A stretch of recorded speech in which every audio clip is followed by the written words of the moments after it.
Price lord, hallelujah. ದೇವರ ನಮಗೆ ಸ್ತೋತ್ರವಾಗಲಿ. ಪ್ರಾರ್ಥನೆ ಮಾಡಿಕೊಳ್ಳೋಣ. ಸರ್ವ ಸೃಷ್ಟಿಕರ್ತನ ತಂದೆಯ ದೇವರೇ, ಮಗನ ದೇವರೇ, ಪರಿಶುದ್ಧಾತ್ಮನೇ, ನಿಮ್ಮ ನಾಮಕ್ಕೆ ಸ್ತೋತ್ರ ಸ್ವಾಮಿ. ಈ ದಿವಸವು ಈ ಸಮಯವು ಕೂಡ ನಿಮ್ಮಿಂದ ನೇಮಕವಾದಂತಹ ದಿವಸ ಸಮಯವಾಗಿದೆ, ಅದಕ್ಕಾಗಿ ಸ್ತೋತ್ರ. ಈ ದಿವಸದ ಸಂದೇಶದ ಭಾಗವನ್ನು ಕೂಡ ಹೇರಳವಾಗಿ ಆಶೀರ್ವದಿಸಿರಿ. ಇದನ್ನು ಕೇಳುತ್ತಿರುವ ನನ್ನ ಸಹೋದರ ಸಹೋದರಿಯರು ಕೂಡ ಚೆನ್ನಾಗಿ ಕೇಳಿ ಅರ್ಥ ಮಾಡಿಕೊಂಡು ಅವರು ಜೀವಿಸುವವರಿಗೆ ಬೇಕಾದಂಥ ವಿಶೇಷವಾದ ಜ್ಞಾನವನ್ನು ಅನುಗ್ರಹಿಸಿರಿ. ಅವರವರ ಮಕ್ಕಳನ್ನು ಅದೇ ಮಾರ್ಗದಲ್ಲಿ ನಡೆಸಿ ಅವರೆಲ್ಲರೂ ನಿಮ್ಮ ಚಿತ್ತಾನುಸಾರ ಇತರರಿಗೆ ಸಾಕ್ಷಿಗಳಾಗುವಂತೆ ಮಾರ್ಪಡಿಸಿರಿ. ಹಾಗೆ ಮಾಡುವುದಕ್ಕಾಗಿ ಸ್ತೋತ್ರ. ನಿಮ್ಮೆಲ್ಲ ಉಪಕರಣಗಳಿಗಾಗಿ ಕೃತಜ್ಞತಾ ವಂದನೆಗಳು. ಯೇಸುವಿನ ನಾಮದಲ್ಲಿ ಪ್ರಾರ್ಥಿಸಿದ್ದೇನೆ, ನಮ್ಮ ತಂದೆಯೇ, ಆಮೇನ್. ಇದನ್ನು ಕೇಳುತ್ತಿರುವ ನನ್ನ ಸಹೋದರ ಸಹೋದರಿ, ನಿಮ್ಮ ಕೂಡ ನನ್ನ ಹೃದಯಪೂರ್ವಕವಾದಂಥ ನಮಸ್ಕಾರಗಳು. ದೇವರು ನಿಮ್ಮನ್ನು ನಿಮ್ಮ ಮಕ್ಕಳನ್ನು ಹೇರಳವಾಗಿ ಆಶೀರ್ವದಿಸಲಿ. ಇವತ್ತಿನ ಸಂದೇಶದ ಭಾಗವು ಕೂಡ ಧರ್ಮೋಪದೇಶಕಾಂಡ 11ನೇ ಅಧ್ಯಾಯ 22ರಿಂದ.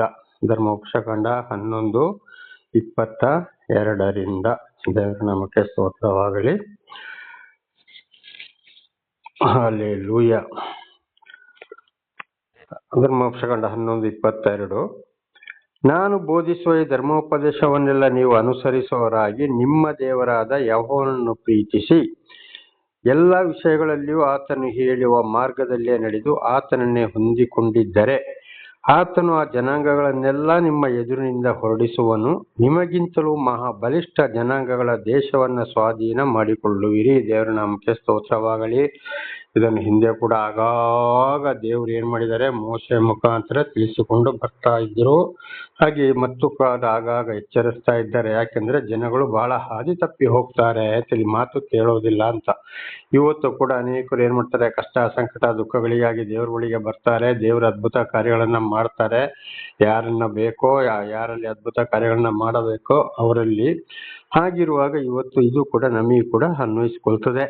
ಹಾಗೆ ಇವತ್ತು ದೇವರು ನಮಗೆ ತಿಳಿಯಪಡಿಸಿದಾಗ, ನಾವು ದೇವರ ವಾಕ್ಯಕ್ಕೆ ವಿಧೇಯರಾಗಿ ನಡೆದಾಗ ನಮ್ಮ ಬಲಿಷ್ಠ ವಿರೋಧಿಗಳೊಂದಿಗೆ ಅವರನ್ನು ದೇವರು ನಮಗೆ ವಶಪಡಿಸಿಕೊಳ್ತಾರೆ. ನಮ್ಮ ಪರವಾಗಿ ದೇವರೇ ಅವರೊಂದಿಗೆ ಅದನ್ನ ಯುದ್ಧ ಮಾಡುವವರಾಗಿದ್ದಾರೆ ಎಂಬುದಾಗಿ ನಾವು ಹಿಂದೆ ಕೂಡ ತಿಳಿದುಕೊಂಡಿದ್ದೇವೆ. ಈ ಒಂದು ವಚನದ ಅರ್ಥ ಕೂಡ ಅದುವೇ ಆಗುತ್ತದೆ. ದೇವರ ನಾಮಕ್ಕೆ ಸ್ತೋತ್ರ. 24ನೇ ವಚನ. ನೀವು ಹೆಜ್ಜೆ ಇಡುವ ಎಲ್ಲ ಸ್ಥಳಗಳು ನಿಮಗಾಗುವು.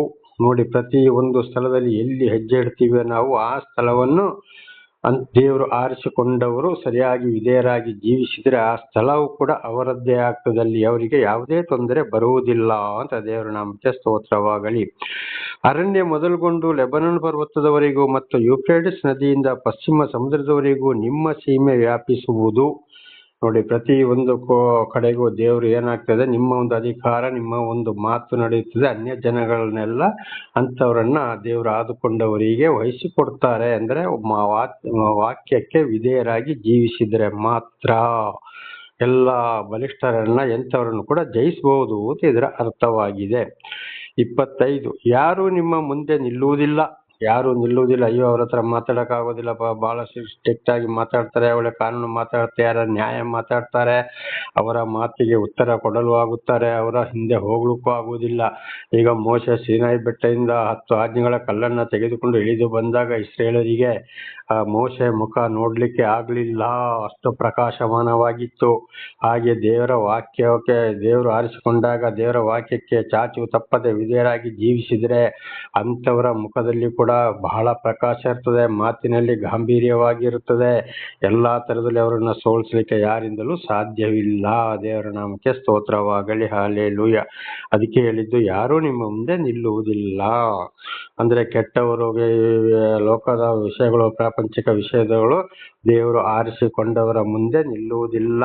ಸರಿಯಾಗಿ ದೇವರು ಯಾರನ್ನು ಆರಿಸಿಕೊಂಡಾರೋ, ಯಾರು ನಡೆಸ್ತಾರೋ, ಯಾರು ಸತ್ಯ ದೇವರ ವಾಕ್ಯಕ್ಕೆ ವಿಧೇಯರಾಗಿ ಜೀವಿಸ್ತಾರೋ ಅಂಥವರ ಮುಂದೆ ಇತರರು ನಿಲ್ಲಲು ಸಾಧ್ಯವೇ ಇಲ್ಲ. ಇದು ಇವತ್ತು ನನ್ನ ಜೀವಿತದಲ್ಲಿ ಕೂಡ ನೆರವೇರಿದೆ.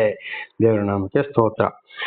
ಹಾಗೆ ತಾನು ನಿಮಗೆ ಹೇಳಿದಂತೆ ನಿಮ್ಮ ಕಾಲಿಡುವ ಎಲ್ಲ ಪ್ರದೇಶಗಳ ಜನಗಳಿಗೂ ನಿಮ್ಮಿಂದ ದಿಗಿಲು ಹೆದರಿಕೆಯು ಉಂಟಾಗುವಂತೆ ನಿಮ್ಮ ದೇವರಾದ ಯೆಹೋವನು ಮಾಡುವನು. ದೇವರ ನಾಮಕ್ಕೆ ಸ್ತೋತ್ರವಾಗಲಿ. ಪ್ರತಿ ಒಂದು ಸ್ಥಳದಲ್ಲಿ ಕೂಡ ಕಾಲಿಡುವ ಸ್ಥಳದಲ್ಲೆಲ್ಲ ದಿಗಿಲು ಹೆದರಿಕೆ ಉಂಟಾಗುವಂತೆ ಮಾಡುವನು. ಇದು ಕೂಡ ಇವತ್ತು ನನ್ನ ಜೀವಿತದಲ್ಲಿ ನೆರವೇರಿದೆ ಸಹೋದರ ಸಹೋದರಿ. ನಾನು ನನ್ನನ್ನೇ ಏರಿಸಿಕೊಳ್ತಾ ಇಲ್ಲ. ದೇವರು ನನ್ನ ಜೀವಿತದಲ್ಲಿ ಮಾಡಿದಂತ ಮಾಡುತ್ತಾ ಇರುವ ಎಲ್ಲ ಕಾರ್ಯಗಳಾಗಿವೆ. ಇದು ನಾನಿರುವ ಸ್ಥಳದಲ್ಲಿ ಕೂಡ ಜನಗಳು ಯಾರು ನನ್ನ ಹತ್ರ ಇವತ್ತು ಉದಾಹರಣೆಗೆ ಹೆಚ್ಚಿನ ಮಾತಾಡಕ್ಕೆ ಬರ್ತಾ ಇಲ್ಲ. ಯಾವ ವಿಷಯಕ್ಕಾಗಿಯೂ ಮಾತನಾಡುವುದಾದರೆ ಬಹಳ ಎಚ್ಚರದಿಂದ ಮಾತನಾಡುತ್ತಾರೆ. ದೇವರ ನಾಮಕ್ಕೆ ಸ್ತೋತ್ರವಾಗಲಿ. ಹಲ್ಲೆಲೂಯಾ. ಇದು ದೇವರಿಂದ ಆರಿಸಿಕೊಂಡವರನ್ನ ದೇವರು ನಡೆಸುವುದಾಗಿದೆ. ಆವಾಗ ದೇವರು ಎಲ್ಲಾ ರೀತಿಯೂ ನಮಗೆ ರಕ್ಷಣೆ ಕೊಡುವವರಾಗಿದ್ದಾರೆ. ದೇವರ ನಾಮಕ್ಕೆ ಸ್ತೋತ್ರ. 26ರಿಂದ 28 ಧರ್ಮೋಪದೇಶಕಾಂಡ 11, 26ರಿಂದ 28. ನೋಡಿರಿ, ಈ ಹೊತ್ತು ನಾನು ಆಶೀರ್ವಾದವನ್ನು ಪಾಪವನ್ನು ನಿಮ್ಮ ಮುಂದೆ ಇಡುತ್ತಾ ಇದ್ದೇನೆ. ನಾನು ಈಗ ನಿಮಗೆ ಬೋಧಿಸುವ ನಿಮ್ಮ ದೇವರಾದ ಯೆಹೋವನ ಆಜ್ಞೆಗಳಿಗೆ ನೀವು ವಿಧೇಯರಾಗಿ ನಡೆದರೆ ಆಶೀರ್ವಾದವು ಈ ಆಜ್ಞೆಗಳಿಗೆ ವಿಧೇಯರಾಗದೆ ನಾನು ಈಗ ಬೋಧಿಸುವ ಮಾತುಗಳನ್ನು ಬಿಟ್ಟು ನಿಮಗೆ ಗೊತ್ತಿಲ್ಲದ ಇತರ ದೇವರುಗಳನ್ನು ಅವಲಂಬಿಸಿದರೆ ಶಾಪವು ಉಂಟಾಗುವುದು. ದೇವರ ನಾಮಕ್ಕೆ ಸ್ತೋತ್ರ. ಇದು ಇಸ್ರಾಯೇಲರಿಗೆ ಹೇಳಿದ ಮಾತು ಇವತ್ತು ನಮಗೂ ಅನ್ವಯಿಸ್ತದೆ. ದೇವರು ನಮ್ಮನ್ನು ಸ್ವೀಕಾರ ಮಾಡಿದ ಮೇಲೆ ಅನೇಕ ಕೇಡುಕೊಂಡಂತರ ಮರಣದ ಪಾಶಗಳಿಂದ ಬಿಡಿಸಿ ದೇವರ ವಾಕ್ಯವನ್ನು ಸರಿಯಾಗಿ ತಿಳಿಸಿ ನಾವು ಅದರಲ್ಲಿ ನಡೀತಾ ಇರುವಾಗ ಮತ್ತು ಮುಂದೆ ನಡೆದ್ರೆ ಮಾತ್ರ ದೇವರ ಆಶೀರ್ವಾದ. ಒಂದು ವೇಳೆ ಇವತ್ತು ನಮ್ಮ ಕಷ್ಟ ಸಂಕಟ ದುಃಖಗಳಿಂದ ಬಿಡುಗಡೆಯಾಗಿ ಅಥವಾ ಒಳ್ಳೆ ಉನ್ನತ ಪರಿಸ್ಥಿತಿಯಲ್ಲಿ ನಮ್ಮನ್ನು ದೇವರು ನಡೆಸುವಾಗ ನಮ್ಮನ್ನು ಆಶೀರ್ವಾದ ಮಾಡಿದಾಗ ಪುನಃ ದೇವರ ವಾಕ್ಯಕ್ಕೆ ಅವಿಧೇಯರಾಗಿ 10 ಆಜ್ಞೆಗಳಿಗೆ ಅವಿಧೇಯರಾಗಿ ಜೀವಿಸುವುದಾದರೆ ಪ್ರಪಂಚಕ್ಕೆ ಸರಿಯಾಗಿ ಖಂಡಿತವಾಗಿ ಅಲ್ಲಿ ಏನು ಉಂಟಾಗ್ತದಂತೆ ದೇವರ ನಮಗೆ ಸ್ತೋತ್ರವಾಗಲಿ, ಶಾಪ ಉಂಟಾಗ್ತದೆ. ಅಯ್ಯೋ, ನಾನು ಇವರನ್ನಿಷ್ಟು ಸಾಕಿ ಸಲವಿ, ನಾವು ನಿನ್ನೆ ಕೂಡ ನೋಡಿದ್ದೇವೆ, ಇದು ಹಿಂದೆ ಕೂಡ ಇದನ್ನು ಓದಿಕೊಂಡಿದ್ದೇವೆ. ಮೋಚನ ಕಾಂಡದಲ್ಲಿ ಕೂಡ ಹದ್ದುಗಳು ಹಾರಾಡಿಕೊಂಡು ತನ್ನ ಮರಿಗಳನ್ನು ರಕ್ಷಿಸಲು ಪ್ರಯತ್ನಿಸ್ತಾ ಇವೆ. ಕೋಳಿಗಳು ತನ್ನ ಮರಿಗಳನ್ನು ರೆಕ್ಕೆಗಡಿಯಲ್ಲಿ ಬಚ್ಚಿಕೊಳ್ತೇವೆ. ಆ ರೀತಿ ನಾನು ಇವರಿಗೆ ರಕ್ಷಣೆಯನ್ನ ಕೊಟ್ಟು ಮತ್ತೆ ನನ್ನ ಮಾತನ್ನ ಕೇಳದೆ ಇವರು ಪ್ರಾಪಂಚಿಕ ವಿಷಯಕ್ಕೆ ಸೈತಾನ ಕಾರ್ಯಕ್ಕೆ ಹೋಗಿದ್ದಾರಲ್ಲಪ್ಪ ಅಂತೇಳಿ ದೇವರು ಶಾಪವನ್ನ ಬರಮಾಡುವರಾಗಿದ್ದಾರೆ. ಆಗ ಎಷ್ಟೇ ಪ್ರಾರ್ಥನೆ ಮಾಡಿದ್ರು ಏನೇ ಮಾಡಿದ್ರು ಉತ್ತರ ಸಿಕ್ಕುವುದಿಲ್ಲ. ದಿವಸ ಕಷ್ಟ ಸಂಕಟ ದುಃಖಗಳು ಈ ರೀತಿ ಅವಲಂಬಿಸುತ್ತವೆ. ಅದಕ್ಕೆ ಕೇಳಿದರೆ ಆಶೀರ್ವಾದ, ಕೇಳದೆ ಹೋದ್ರೆ ಶಾಪ ಬರ್ತದೆ. ಆ ಸಮಯದಲ್ಲಿ ಕೆಲವರು ತಿಳಿಸಿದ್ರು ಕೂಡ ಏನ್ ಮಾಡ್ತಾರೆ, ಮಾತನ್ನ ಕೇಳುವುದಿಲ್ಲ, ಲೋಕದ ವಿಷಯದಲ್ಲಿ ಹೋಗ್ತಾರೆ. ಒಬ್ಬೊಬ್ಬರು ಸಬ್ಬತ್ತು ದಿವಸ ಅಂತ ಹೇಳ್ತಾರೆ, ಹೇಳಿ ಗೊತ್ತಿದ್ದು ಚೆನ್ನಾಗಿ ತಿಳಿದುಕೊಂಡು ಕೂಡ 12 ಗಂಟೆಯಾದರೂ ಪ್ರಾರ್ಥನೆ ಮಾಡುವುದಿಲ್ಲ. ನಾನು ಇನ್ನೂ ಪ್ರಾರ್ಥನೆ ಮಾಡಬೇಕು ಅಂತ ಹೇಳ್ತಾರೆ. ನೋಡಿ, ಬರೀ ಅವರ ತಿನ್ನೋದು, ಅವರ ಈ ಲೋಕದ ವಿಷಯಗಳು ಬೇಕು. ಆದ್ರೆ ಪ್ರಾರ್ಥನೆ ಯಾವಾಗ ಮಾಡಬೇಕು? ಬೆಳಗಿನ ಜಾವದಲ್ಲಿ. ಇದನ್ನು ಬಹಳ ಸಲ ದೇವರ ನಾಮದಲ್ಲಿ ತಿಳಿಸಿದ್ದೇನೆ. ಆದ್ರೂ ಒಬ್ಬೊಬ್ರು ಏನ್ ಮಾಡ್ತಾರೆ, ಈ ರೀತಿ ಮಾಡ್ತಾರೆ. ಸ್ವಲ್ಪ ಹಣ ಕಾಸು ಐಶ್ವರ್ಯ ಬಹಳ ಕಷ್ಟದಿಂದ ಮೇಲೆ ಬಂದಾಗ ಬರೀ ಲೋಕದ ವಿಷಯಗಳಿಗೆ ಹೋಗ್ತಾರೆ. ಮನೆಗಳನ್ನ ಆಡಂಬರ ಮಾಡುವಂಥದ್ದು, ಶರೀರಗಳನ್ನ ಆಡಂಬರ ಮಾಡುವಂಥದ್ದು, ಕೆಟ್ಟ ಯೋಚನೆಗಳು, ಇತರರನ್ನು ಕೆಡಿಸಲು ನೋಡುವಂಥದ್ದು, ಇದನ್ನು ಮಾತಾಡಕ್ಕೆ ಹೋದ್ರು ಕೂಡ ಅಲ್ಲಿ ಏನಾಗ್ತದೆ, ತಿರುಗಿ ಅವರೇ ಬಹಳ ದೊಡ್ಡವರಾಗಿ ಮಾತನಾಡಿಬಿಡ್ತಾರೆ. ನಮ್ಮದು ಏನು ತಪ್ಪಿಲ್ಲದವರ ಹಾಗೆ. ಆದ್ರೆ ಪ್ರತಿ ಒಂದನ್ನು ಕೂಡ ದೇವರು ನೋಡುವವರಾಗಿದ್ದಾನೆ. ದೇವರ ನಾಮಕ್ಕೆ ಸ್ತೋತ್ರವಾಗಲಿ. ಹಾಗೆ ದೇವರು ನಮ್ಮನ್ನು ನಡೆಸ್ತಾ ಇರುವಾಗ ಮತ್ತು ದೇವರ ಆಶೀರ್ವಾದಕ್ಕೆ ಸರಿಯಾಗಿ ನಾವು ವಿಧೇಯರಾಗಿ ತಲೆಬಾಗಿ ನಡೆದರೆ ಮಾತ್ರ ಆಶೀರ್ವಾದ. ಇಲ್ಲದಿದ್ರೆ ದೇವರು ಖಂಡಿತವಾಗಿ ಕೈ ಬಿಡುವವನಾಗಿದ್ದಾನೆ. ಬಹಳ ಕಷ್ಟ ಸಂಕಟಗಳಿಗೆ ಈಡಾಗಬೇಕಾಗ್ತದೆ ಮತ್ತು ಶಾಪವು ಕೂಡ ಉಂಟಾಗ್ತದೆ. ದೇವರ ನಾಮಕ್ಕೆ ಸ್ತೋತ್ರ. ಇದಕ್ಕೆ ದೇವರು ಕಾರಣರಲ್ಲ, ನಮ್ಮ ಪಾಪಗಳಿಗೆ ನಾವೇ ಕಾರಣರಾಗ್ತೇವೆ, ನಮ್ಮ ಶಿಕ್ಷೆಗೆ ನಾವೇ ಕಾರಣರು. 31ರಿಂದ 32. ನಿಮ್ಮ ದೇವರಾದ ಯೆಹೋವನು ನಿಮಗೆ ಕೊಡುವ ದೇಶವನ್ನು ಸ್ವಾಧೀನ ಮಾಡಿಕೊಳ್ಳುವುದಕ್ಕೆ ನೀವು ಯೊರ್ದಾನ್ ಹೊಳೆಯನ್ನು ದಾಟುತ್ತೀರಲ್ಲ. ನೀವು ಆ ದೇಶವನ್ನು ಸ್ವಾಧೀನ ಮಾಡಿಕೊಂಡು ಅದರಲ್ಲಿ ವಾಸ ಮಾಡುವಾಗ ನಾನು ಈಗ ನಿಮಗೆ ಬೋಧಿಸುವ ಎಲ್ಲಾ ಆಜ್ಞಾವಿಧಿಗಳನ್ನು ಅನುಸರಿಸಿ ನಡೆಯಲೇಬೇಕು. ನೋಡಿ, ಇದರ ಅರ್ಥ ನಮ್ಮ ಜೀವಿತಕ್ಕೆ ಏನಪ್ಪಾ ಅಂದ್ರೆ, ನಾವು ನಮ್ಮನ್ನು ನಡೆಸ್ತಾ ಇರುವಾಗ ಒಂದು ಕಡೆ ಹೋಗಿ ನಮ್ಮನ್ನು ದೇವರು ಸೇರಿಸಿದಾಗ ಎಲ್ಲೇ ಒಂದು ಅಧಿಕಾರಿಗಳಾಗಿರ್ಬೋದು, ಬಾಡಿಗೆ ಮನೆ ಆಗಿರ್ಬೋದು, ಸ್ವಂತ ಮನೆ ಆಗ್ಬೋದು, ಅಥವಾ ಯಾವುದೇ ಸಣ್ಣ ಪುಟ್ಟ ಕೆಲಸಗಳಾಗಿರ್ಬೋದು, ಎಲ್ಲವೂ ದೇವರಿಂದಲೇ ಬರುವಂತದ್ದು ಎಂಬುದಾಗಿ ಹಿಂದಿನ ದಿವಸಗಳಲ್ಲಿ ನಾವು ತಿಳಿದುಕೊಂಡಿದ್ದೇವೆ. ಆಗಿರುವಾಗ ದೇವರು ನಮ್ಮನ್ನು ನಡೆಸಿದಾಗ ಒಂದು ಕಡೆ ತಂಗುವಾಗ ಅಲ್ಲಿ ಏನೇ ಇದ್ರೂ ಕೂಡ ನಾವು ದೇವರ ಮಾತಿಗೆ ವಿಧೇಯರಾಗಿಯೇ ಜೀವಿಸಲೇಬೇಕು. ದೇವರ ನಾಮಕ್ಕೆ ಸ್ತೋತ್ರವಾಗಲಿ. ಅಲ್ಲಿ ಕೂಡ ಸ್ವಲ್ಪ ಕಷ್ಟ ಸಂಕಟ ದುಃಖಗಳು ಬರಬಹುದು. ಆ ಊರಿನ ವಿಷಯ, ರಾಜ್ಯದ ವಿಷಯ, ಅಕಸ್ಮಾತ್ ಜಿಲ್ಲೆ ತಾಲೂಕು ಆ ದೇಶದ ವಿಷಯ ಕೂಡ ಏನಾದರೂ ಆದರೂ ಕೂಡ ಅಲ್ಲಿನ ಪರಿಸರಕ್ಕೆ ನಾವು ಒಗ್ಗಿಕೊಂಡು ದೇವರನ್ನ ವಾಕ್ಯಕ್ಕೆ ನಾವು ವಿಧೇಯರಾಗಿ ಜೀವಿಸಲೇಬೇಕು. ದೇವರ ನಾಮಕ್ಕೆ ಸ್ತೋತ್ರವಾಗಲಿ. ಆಗ ದೇವರ ಆಶೀರ್ವಾದವು ಬರುವಂಥದ್ದು. ಹಲ್ಲೆಲೂಯಾ. ಈಗ ಧರ್ಮೋಪದೇಶಕಾಂಡ 12ನೇ ಅಧ್ಯಾಯಕ್ಕೆ ಹೋಗೋಣ. ಧರ್ಮೋಪದೇಶಕಾಂಡ 12ನೇ ಅಧ್ಯಾಯ 4 ಮತ್ತು 5ನೇ ವಚನಗಳನ್ನು ಓದಿಕೊಳ್ಳೋಣ. ಅವರ ರೀತಿಯಲ್ಲಿ ನೀವು ನಿಮ್ಮ ದೇವರಾದ ಯೆಹೋವನನ್ನು ಪೂಜಿಸಬಾರದು. ನಿಮ್ಮ ದೇವರಾದ ಯೆಹೋವನು ತನ್ನ ಹೆಸರನ್ನು ಸ್ಥಾಪಿಸಿಕೊಳ್ಳುವುದಕ್ಕೂ ತಾನು ವಾಸ ಮಾಡುವುದಕ್ಕೂ ನಿಮ್ಮ ಎಲ್ಲ ಕುಲಗಳೊಂದಿಗೆ ಆದುಕೊಳ್ಳುವ ಆ ಸ್ಥಳದಲ್ಲಿ ನೀವು ಆತನ ದರ್ಶನಕ್ಕಾಗಿ ಕೂಡಬೇಕು. ದೇವರ ಸ್ತೋತ್ರವಾಗಲಿ. ನಾವು ಇತರರ ಹಾಗೆ ಇವತ್ತು ಲೋಕವನ್ನ ನೋಡಿಕೊಂಡು ವಿಗ್ರಹಾರಾಧನೆ ಅದು ಇದು 10 ಆಜ್ಞೆಗಳಿಗೆ ಎಲ್ಲ ಅವಿಧೇಯರಾಗಿ ನಡೆಯುವ ಜನಗಳೊಂದಿಗೆ ಸೇರಬಾರದು, ಅವರೊಂದಿಗೆ ಸಭೆ ಸೇರಬಾರದು. ಎರಡನೇದಾಗಿ ಇವತ್ತು ದೇವರು ಆದುಕೊಂಡ ಜನಗಳು ಕ್ರೈಸ್ತರು ಅಂತ ಹೇಳಿಕೊಂಡವರು ಅಥವಾ ಇವತ್ತು ಹಿಂದೂ ಸಂಸ್ಕೃತಿಯಲ್ಲಿ ಕುರಾನಲ್ಲಿ ಕೂಡ ದೇವರ ಹೆಸರುಗಳನ್ನು ಹೇಳಿಕೊಂಡು ಸೃಷ್ಟಿಕರ್ತನಾದ ದೇವರನ್ನ ಹೇಳಿಕೊಂಡು ನಾನಾ ರೀತಿ ಇವತ್ತು ಲೋಕದ ಪರಿಸ್ಥಿತಿಯಲ್ಲಿ ನಡೆಯುವರಾಗಿದ್ದಾರೆ. ಪೂಜೆ ಪುಸ್ಕಾರ ಗಂಧ ಧೂಪ ವೈಗೆರೆ ಇದೆಲ್ಲ ಮಾಡೋರು ಆಗಿದ್ದಾರೆ. ಮಾಯ ಮಂತ್ರ ಮಾಡಿಸಿಕೊಳ್ಳೋರು ಆಗಿದ್ದಾರೆ. ಅಂತ ಸಭೆಯಲ್ಲೇ ಇದ್ದಾರೆ, ಅಂತ ಬೋಧಕರುಗಳು ಕೂಡ ಇದ್ದಾರೆ.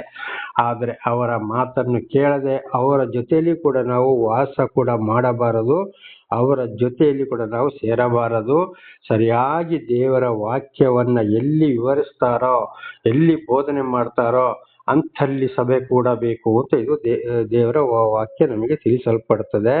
ಆ ತರ ದರ್ಶನಕ್ಕಾಗಿ ಅಂತ ದೇವರ ನಾಮಕ್ಕೆ ಸ್ತೋತ್ರ. ಹಲ್ಲೆಲೂಯಾ. ಹಾಗೆ ಈಗ 8ರಿಂದ 12ರವರೆಗೆ ಓದಿಕೊಳ್ಳೋಣ.